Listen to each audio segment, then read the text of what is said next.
पुणे बेंगलुरू महामार्गावर आज सकाळी प्रवाशांच्या काळजाचा ठोका चुकवणारी एक थरारक घटना घडली। आजऱ्याहून पुण्याच्या दिशेने सुसाट निघालेल्या एसटी महामंडळाच्या हिरकणी बसचा अचानक टायर फुटला आणि ताबा सुटलेली बस थेट हायवेच्या डिवायडरवर जाऊन आदळली। या बसमध्ये 21 प्रवासी होते, ज्यांच्यासाठी हा प्रसंग एखाद्या मृत्यूच्या साक्षात्कारापेक्षा कमी नव्हता। मात्र सुदैवाने या भीषण अपघातातून सर्व प्रवासी सुखरूप बचावलेले असून मोठी दुर्घटना टळलेली आहे। एसटी महामंडळाची ही हिरकणी बस सकाळी 8 वाजता प्रवाशांना घेऊन आजऱ्याहून पुण्याच्या दिशेने निघाली होती।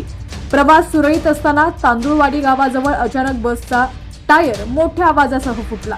टायर फुटल्याने चालकाचं बसवरील नियंत्रण सुटलं आणि बस अनियंत्रित होऊन महामार्गावरील डिवायडरला जाऊन जोरात धडकली।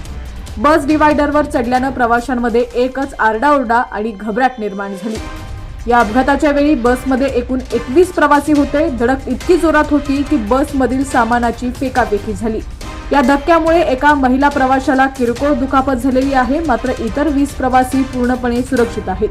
अपघातानंतर स्थानिक नागरिकांनी तातडीने मदतीसाठी धाव घेतली आणि प्रवाशांना बस बाहेर काढण्यात मदत केलेली आहे।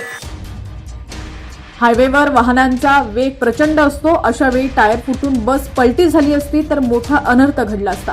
मात्र सुदैवाने बस डिवायडरवर अडकल्यानं मोठा उलटफेर टळला। सध्या या अपघातामुळे हायवेवरील वाहतूक काही काळ विस्कळीत झाली होती। प्रवाशांना दुसऱ्या बसने त्यांच्या इच्छित स्थळी रवाना करण्यात आलेला आहे, पण या घटनेने हायवेवरील एसटीच्या तांत्रिक सुरक्षेचा प्रश्न पुन्हा एकदा ऐरणीवरती आलेला आहे।